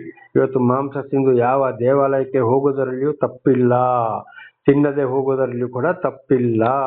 ಯಾವ ಇವತ್ತು ಸರ್ವ ಸೃಷ್ಟಿಕರ್ತನ ಭಗವಂತ ಪರಮಾತ್ಮನೇ ಮಾತು ಇದಾಗಿದೆ. ಕೆಲವು ಜನರು ಮಾಂಸ ತಿಂದು ಬರಬೇಡ, ಮಾಂಸ ತಿಂದು ಬರಬಾರ್ದು, ಆ ದೇವರು ಈ ದೇವರು, ತಿಂದ್ರೆ ಸ್ನಾನ ಮಾಡಬೇಕು ಅಂತ ಹೇಳ್ತಾರೆ. ತಿಂದ್ರೆ ಸ್ನಾನ ಮಾಡಿ ಬರಬೇಕು. ತಿಂದು ಸ್ನಾನ ಮಾಡಿದ್ರೆ ಮೇಲೆ ಮಾತ್ರ ಸ್ನಾನ, ಮೇಲಿನ ಧೂಳು ಹೋಗ್ತದೆ, ಅದು ಹೊಟ್ಟೆಯೊಳಗೆ ಮಾಂಸ ಇರೋದಿಲ್ಲವೋ? ಆಗ ಹೇಳ್ಬೇಡಿ ಅಂತ ಹೇಳೋರು ಇವತ್ತು ಯಾರೇ ಇರ್ಬೋದು, ಅದರಲ್ಲಿ ಸೇವೆ ಮಾಡೋರು ಇರ್ಬೋದು, ಹೊರಗಿಂದ ಬರೋರು ಇರ್ಬೋದು, ಅವರ ಶರೀರದಲ್ಲಿ ಮಾಂಸ ರಕ್ತ ಇಲ್ಲವೋ? ಆಗ ಅದನ್ನು ಯಾಕೆ ತಗೊಂಡು ದೇವಾಲಯದೊಳಗೆ ಹೋಗ್ಬೇಕು? ಆ ಮಾತನ್ನು ಯಾಕೆ ಇವರು ತಿಳಿಯಪಡಿಸುವುದಿಲ್ಲ? ಆದ್ರಿಂದಲೇ ಏನಾಗಿದೆ, ಇದು ಅನೇಕ ಬಹಳ ಇವತ್ತು ನಾವು ನೋಡ್ತಾ ಹೋದ್ರೆ ಬಹಳ ಕಡೆಗೆ ಮಾಂಸ ಎಲ್ಲ ತಿಂದು ದೇವಾಲಯಕ್ಕೆ ಹೋದವರು ಇದ್ದಾರೆ, ಅವರು ಕೂಡ ಚೆನ್ನಾಗಿದ್ದಾರೆ. ಆದ್ರೆ ದೇವರು ತಿನ್ನಿ ತೆಗೆದ ಮಾಂಸದಲ್ಲಿ ಯಾವುದೇ ತಪ್ಪಿಲ್ಲ. ದೇವರ ನಾಮಕ್ಕೆ ಸ್ತೋತ್ರವಾಗಲಿ. ಹಲ್ಲೆಲೂಯಾ. ಆದ್ರಿಂದ ಇಷ್ಟ ಇದ್ರೆ ತಿನ್ಬೋದು, ಇಲ್ಲದ್ರೆ ಬಿಡ್ಬೋದು. ತಿಂದು ದೇವಾಲಯಕ್ಕೆ ಹೋಗ್ಬೇಡ ಅಂತ ಇಲ್ಲಿಯೂ ಹೇಳಲಿಲ್ಲ. ದೇವರ ನಾಮಕ್ಕೆ ಸ್ತೋತ್ರವಾಗಲಿ. ಹಲ್ಲೆಲೂಯಾ. 21ನೇ ವಚನ. ನಿಮ್ಮ ದೇವರಾದ ಯೆಹೋವನು ತನ್ನ ಹೆಸರನ್ನು ಸ್ಥಾಪಿಸಿಕೊಳ್ಳುವುದಕ್ಕಾಗಿ ಆದುಕೊಂಡ ಸ್ಥಳವು ನಿಮಗೆ ದೂರವಾದರೆ ಆತನು ನಿಮಗೆ ಅನುಗ್ರಹಿಸಿದ ದನಕುರಿಗಳಲ್ಲಿ ಬೇಕಾದಷ್ಟನ್ನು ನಾನು ಅಪ್ಪಣೆ ಕೊಟ್ಟ ಮೇರೆಗೆ ನೀವು ಕೊಯ್ದು ನಿಮ್ಮ ಊರಲ್ಲೇ ಊಟ ಮಾಡಬಹುದು. ಜಿಂಕೆ ದುಪ್ಪಿಗಳನ್ನು ಶುದ್ಧರು ಅಶುದ್ಧರು ತಿನ್ನುವ ಪ್ರಕಾರ ದನ ಕುರಿಗಳನ್ನು ತಿನ್ನಬಹುದು. ದೇವರ ನಾಮಕ್ಕೆ ಸ್ತೋತ್ರ. ನೀವು ಎಲ್ಲಿದ್ದೀರೋ ಅಲ್ಲಿ ಖಂಡಿತವಾಗಿ ಊಟವನ್ನ ಮಾಡಿ. ದೇವರ ನಾಮಕ್ಕೆ ಸ್ತೋತ್ರವಾಗಲಿ. ದೇವರ ಆರಾಧನೆ ಎತ್ತಿ ಎಲ್ಲಿ ಸಭೆ ಸೇರ್ತಿರೋ ಅಲ್ಲಿ ಕೂಡ ನೀವು ಇದನ್ನ ಊಟ ಮಾಡಬಹುದು. ಎಲ್ಲರೂ ತಿನ್ನುವ ಹಾಗೆ ಈಗಾಗಲೇ ತಿಳಿಸಿದ ಮಾಂಸವನ್ನ ಮಾತ್ರ ತಿನ್ನಬೇಕು ಹೊರತು ಬೇರೆ ಮಾಂಸವನ್ನ ತಿನ್ನಬಾರದು ಅಂತ ಇದರ ಅರ್ಥವಾಗಿದೆ. ದೇವರ ನಾಮಕ್ಕೆ ಸ್ತೋತ್ರ. ಈಗ 23ರಿಂದ 25. ಆದರೆ ರಕ್ತವು ಜೀವಧಾರವಾದುದರಿಂದ ಮಾಂಸದೊಡನೆ ರಕ್ತವನ್ನು ಭಜಿಸಲೇ ಕೂಡದೆಂಬ ಇದನ್ನು ಜ್ಞಾಪಕದಲ್ಲಿಡಿರಿ. ಪಶು ಮಾಂಸದೊಡನೆ ಅದರ ಜೀವನಾಧಾರವಾದುದನ್ನು ತಿನ್ನಬಾರದಷ್ಟೇ, ಅದನ್ನು ನೀರಿನಂತೆ ಭಜಿಸದೆ ನೀರಿನಂತೆ ಭೂಮಿ ಮೇಲೆ ಸುರಿದು ಬಿಡಬೇಕು. ನೀವು ಅದನ್ನು ಭಜಿಸದೆ ಯೆಹೋವನಿಗೆ ಮೆಚ್ಚುಗೆಯಾಗಿರುವುದನ್ನು ನಡೆಸಿದರೆ ನಿಮಗೂ ನಿಮ್ಮ ಸಂತತಿಯವರಿಗೂ ಶುಭವಾಗುವುದು. ಇದನ್ನೇ ಹಿಂದೆ ಹೇಳಿದ್ದು. ಅದನ್ನು ಕೊಯ್ದು ಏನ್ ಮಾಡಬೇಕು, ಕೆಳಗಡೆ ಹಾಕಬೇಕು. ರಕ್ತ ಹೋದ್ಮೇಲೆ ಆ ಮಾಂಸವನ್ನ ಮಾತ್ರ ಅಲ್ಲಿ ಸಾರು ಮಾಡಿ ತಿನ್ಬೇಕಾಗ್ತದೆ. ಇದಿಲ್ಲ, ಅದು ಪ್ರಾಣಕ್ಕೆ ಆಧಾರ. ಹಾಗಾದ್ರೆ ಮಾತ್ರ ದೇವರಿಂದ ಆಶೀರ್ವಾದ. ಒಂದು ವೇಳೆ ಇತರರ ಹಾಗೆ ರಕ್ತ ಸಮೇತ ತಿನ್ನುವುದಾದರೆ ದೇವರಿಗೆ ಬೇಸರ, ಬಹಳ ಕಷ್ಟ, ಸಂಕಟ, ದುಃಖಗಳನ್ನು ಅನುಭವಿಸಬೇಕಾಗಬಹುದು. ಅದು ನೋಡಿ 25ನೇ ವಚನದಲ್ಲಿ ನೋಡುವಾಗ, ನೀವು ಅದನ್ನು ಭಜಿಸದೆ ಯೆಹೋವನಿಗೆ ಮೆಚ್ಚುಗೆಯಾಗಿರುವುದನ್ನು ನಡೆಸಿದರೆ ನಿಮಗೂ ನಿಮ್ಮ ಸಂತತಿಯವರಿಗೂ ಶುಭ. ಆ ರೀತಿ ಮಾಡಲು ಬಂದಾಗ ನಾವು ಮಾತ್ರ ಅಲ್ಲ, ನಮ್ಮ ಇಡೀ ಸಂತಾನಕ್ಕೆ ನಾವು ಅದನ್ನು ತಿಳಿಸ್ತಾ ಹೋದಾಗ ನಮ್ಮ ಮಕ್ಕಳಿಗೂ ಮೊಮ್ಮಕ್ಕಳಿಗೂ ಅವರವರ ಮಕ್ಕಳಿಗೂ ಮೊಮ್ಮಕ್ಕಳಿಗೂ ಅವರವರ ಮಕ್ಕಳಿಗೂ ಮೊಮ್ಮಕ್ಕಳಿಗೂ ತಿಳಿಸಿಕೊಂಡು ಹೀಗೆ ಮಾಡ್ತಾ ಹೋದಾಗ ಇಡೀ ಸಂತಾನವನ್ನೇ ದೇವರು ಆಶೀರ್ವಾದ ಮಾಡುವವನಾಗಿದ್ದಾನೆ. ದೇವರ ನಾಮಕ್ಕೆ ಸ್ತೋತ್ರವಾಗಲಿ. ಹಲ್ಲೆಲೂಯಾ. ಇಲ್ಲ ಇದ್ರೆ ಬಹಳ ಕಷ್ಟ, ಸಂಕಟ, ದುಃಖಗಳನ್ನು ಕೂಡ ಎದುರಿಸಬೇಕಾಗುತ್ತದೆ. ದೇವರ ನಾಮಕ್ಕೆ ಸ್ತೋತ್ರ. ಈಗ 29ರಿಂದ 31ರವರೆಗೆ ನಾವು ಓದುವಾಗ, ಧರ್ಮೋಪದೇಶಕಾಂಡ 12, 29ರಿಂದ 31ರವರೆಗೆ. ಯಾವುದೇ ಕಾರಣಕ್ಕೂ ವಿಗ್ರಹಾರಾಧನೆ ಮತ್ತು ಅದಕ್ಕೆ ಸಂಬಂಧಿಸಿದ ಕಾರ್ಯಗಳನ್ನು ಮಾಡಬಾರದು. ಯಾವುದೇ ಕಾರಣಕ್ಕೂ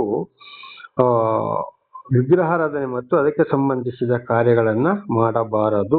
29ರಿಂದ 31ರವರೆಗೆ ಇದನ್ನು ಓದುವಾಗ ಇಲ್ಲಿದು ನಮಗೆ ಸ್ಪಷ್ಟವಾಗಿ ಹೇಳ್ತದೆ. ಆದ್ರಿಂದ ನನ್ನ ಸಹೋದರ ಸಹೋದರಿಯರೇ, ಯಾವುದೇ ದೇವರು ಆದುಕೊಂಡ ಮೇಲೆ, ನಾವು ನಮ್ಮನ್ನು ದೇವರು ನಡೆಸ್ತಾ ಇರುವಾಗ, ನಾವು ದೇವರ ಹಿಂದೆ ಹೋಗಲು ಹೊರಟ ಮೇಲೆ ಯಾವುದೇ ಕಾರಣಗಳು ಬಂದಾಗ ಹಿಂದಿನ ಜೀವಿತಕ್ಕೆ ಹೋಗಬಾರದು. ತಂದೆ ತಾಯಿ ಇರ್ಬೋದು, ಅಕ್ಕ ತಂಗಿ, ಅಣ್ಣ ತಮ್ಮ, ಬಂಧು ಬಳಗ ಯಾರೇ ಇರಬಹುದು, ಅವರ ಮಾತಿ ಕಿವಿ ಕೊಟ್ಟು ಹಿಂದಕ್ಕೆ ಹೋಗಬಾರದು.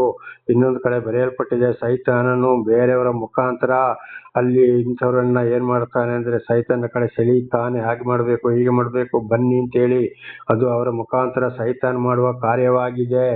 ಯಾವುದೇ ಕಾರಣಕ್ಕೂ ಏನೇ ಆದರೂ ಕೂಡ ಹಿಂದೆ ತಿರುಗಿ ಹೋಗಬಾರದು.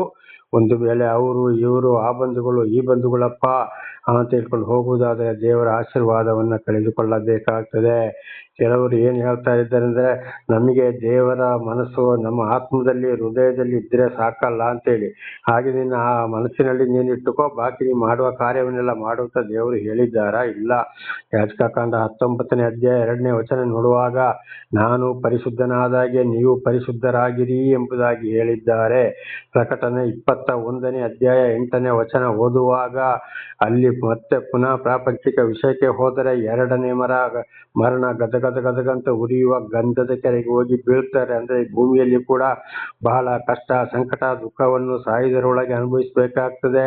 ನ್ಯಾಯ ತೀರ್ಪಿನ ದಿವಸ ನೇರವಾಗಿ ನರಕಕ್ಕೆ ಹೋಗ್ಬೇಕಾಗ್ತದೆ ಅಂತ ಅಲ್ಲಿ ಬರೆಯಲ್ಪಟ್ಟಿದೆ. ಪ್ರಕಟಣೆ 21:8. ಹಾಗೆ ಮತ್ತೆ 7ನೇ ಅಧ್ಯಾಯ 21ನೇ ವಚನದಲ್ಲಿ ಕೂಡ ಓದುವಾಗ, ಸ್ವಾಮಿ ಸ್ವಾಮಿ ತನ್ನವರೆಲ್ಲರೂ ಪರಲೋಕ ರಾಜ್ಯಕ್ಕೆ ಹೋಗುವುದಿಲ್ಲ, ಪರಲೋಕದ ತಂದೆಯಾದ ದೇವರ ಚಿತ್ತವನ್ನು ನೆರವೇರಿಸುವವರು ಮಾತ್ರ ಪರಲೋಕ ಸೇರ್ತಾರೆ ಎಂಬುದಾಗಿ ಬರೆಯಲ್ಪಟ್ಟಿದೆ. ಆದ್ದರಿಂದ ಬಹಳ ಎಚ್ಚರ ಇರಬೇಕು. ದೇವರ ದರ್ಶನವಾದ ಮೇಲೆ ದೇವರು ನಮ್ಮನ್ನು ನಡೆಸ್ತಾ ಇರುವಾಗ, ನಾವು ದೇವರಿಂದ ಹೊರಡುವಾಗ ಯಾವುದೇ ಕಾರಣಕ್ಕೂ ಯಾರಿಂದ ಏನೇ ಬಂದರೂ ಕೂಡ ನಾವು ಖಂಡಿತವಾಗಿ ಏನ್ ಮಾಡ್ಬೇಕಂದ್ರೆ ಹಿಂದಿನ ವಿಚಾರ, ಹಿಂದಿನ ಜೀವಿತಕ್ಕೆ ನಾವು ಹೋಗಲೇಬಾರದು. ದೇವರ ನಾಮಕ್ಕೆ ಸ್ತೋತ್ರವಾಗಲಿ. ಹಲ್ಲೆಲೂಯಾ. ಹಾಗೆ ನೋಡಿ, ಈಗ 32ನೇ ಒಂದು ವಚನವನ್ನು ಓದಿಕೊಳ್ಳೋಣ. ಧರ್ಮೋಪದೇಶಕಾಂಡ 12:32. ನಾನು ನಿಮಗೆ ಆಜ್ಞಾಪಿಸಿದನ್ನೆಲ್ಲ ನೀವು ಅನುಸರಿಸಲೇಬೇಕು, ಅದಕ್ಕೆ ಏನು ಕೂಡಿಸಬಾರದು, ಅದರಿಂದ ಏನು ತೆಗೆದು ಬಿಡಬಾರದು. ಇದು ನೋಡಿ, ಬೋಧನೆ ಮಾಡುವುದು, ಮಾತಾಡುವುದು, ಪ್ರತಿ ಒಂದು ವಿಚಾರ, ವಿಶೇಷವಾಗಿ ಬೋಧನೆ ಮಾಡುವಾಗ ದೇವರ ವಾಕ್ಯಗಳು ಏನಿವೆಯೋ ಅದನ್ನ ಖಂಡಿತವಾಗಿ ತಿಳಿಸ್ಬೇಕು. ಇಲ್ಲದೆ ಹೋದ್ರೆ ಅಯ್ಯೋ, ಜನಸಂಖ್ಯೆಗಾಗಿ, ದುಡ್ಡಿಗಾಗಿ, ಹಣಕಾಸಿಗಾಗಿ ಜನರಿಗೆ ಬೇಜಾರಾಗ್ತದೆ. ಜನಗಳು ಜನಗಳು ಸಭೆಗೆ ಬರುವುದಿಲ್ಲ, ಅಥವಾ ಯೂಟ್ಯೂಬಲ್ಲಿ ಜಾಸ್ತಿ ನೋಡುವುದಿಲ್ಲ, ನನ್ನ ಲೈವ್ ಮೆಸೇಜ್ ಅನ್ನು ಯಾರು ನೋಡುವುದಿಲ್ಲ ಅಂತ ಹೇಳಿಕೊಂಡು ಮನುಷ್ಯರಿಗೆ ಬೇಕಾದಾಗೆ ವಾಕ್ಯಗಳನ್ನ ಓದುವುದು ಮಾತ್ರ, ನಾನಾ ರೀತಿಯಲ್ಲಿ ತಪ್ಪು ಬೋಧನೆ ಮಾಡಿ ಜನಗಳನ್ನ ಸೆಳೆಯುವರಾಗಿದ್ದಾರೆ.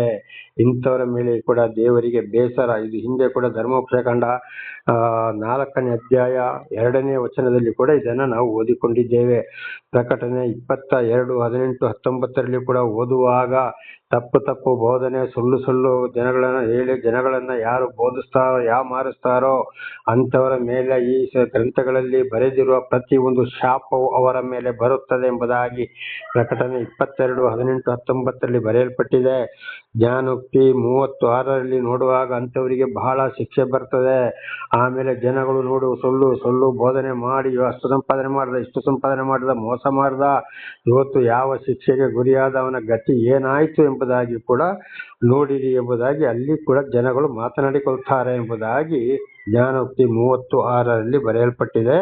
ಈಗಾಗಲೇ ಹೇಳಿದಾಗೆ ಪ್ರಕಟಣೆ 21:8 ಓದುವಾಗ ಅಲ್ಲಿ ಸರಿಯಾದ ಶಿಕ್ಷೆಯು ಬರೆಯಲ್ಪಟ್ಟಿದೆ.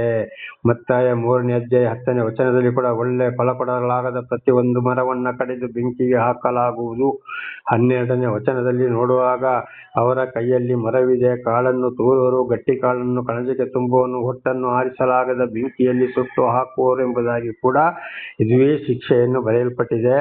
ಇಬ್ರಿ 6:4-8 ಓದುವಾಗ ಒಂದ್ಸಲ ದೇವರನ್ನು ಚೆನ್ನಾಗಿ ಅರಿತುಕೊಂಡು ತಿರುಗಿ ಈ ಲೋಕದ ವಿಷಯಕ್ಕೆ ಹೋದ್ರೆ ಅವರ ಪರಿಸ್ಥಿತಿ ಬಹಳ ಕೆಟ್ಟದಾಗ್ತದೆ. ಮತ್ತೆ ಆಶೀರ್ವಾದ ಹೊಂದಿಕೊಳ್ಳುವುದು ಬಹಳ ಕಷ್ಟವಾಗಬಹುದು, ಇಲ್ಲದೆ ಆಗಬಹುದು. ರೈತನು ಮುಳ್ಳು ಗಿಡಗಳನ್ನು ಹೊಲದಿಂದ ಕಿತ್ತು ಯಾವ ರೀತಿ ಸುಟ್ಟು ಹಾಕ್ತಾನೋ ಅವರ ಅಂತ್ಯವು ಸುಡಲ್ಪಡುವುದು ಎಂಬುದಾಗಿ ಕೂಡ ಇಬ್ರಿ 6:4-8. ಹಾಗೆ ಶಿಕ್ಷೆಗಳು ಇವತ್ತು ಸತ್ಯವೇದದಲ್ಲಿ ಕೂಡ ಅಥವಾ ಯಾವುದೇ ಗ್ರಂಥಗಳಲ್ಲಿ ಶಿಕ್ಷೆಯೇ ಜಾಸ್ತಿ ಬರೆದಿರೋದು, ಶಾಪವೇ ಜಾಸ್ತಿ ಬರೆದಿರೋದು ಹೊರತು ಅಲ್ಲಿ ಆಶೀರ್ವಾದ ಬಹಳ ಕಡಿಮೆ.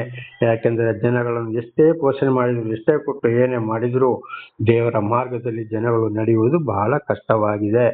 ಆದ್ದರಿಂದ ನನ್ನ ಸಹೋದರೇ ಚೆನ್ನಾಗಿ ದೇವರ ವಾಕ್ಯಕ್ಕೆ ವಿಧೇಯರಾಗಿ ನಾವು ಜೀವಿಸಿ ಆಶೀರ್ವಾದವನ್ನು ಹೊಂದಿಕೊಳ್ಳಬೇಕು. ತಮ್ಮ ಮಕ್ಕಳನ್ನು ಅದೇ ಮಾರ್ಗದಲ್ಲಿ ನಡೆಸಬೇಕು.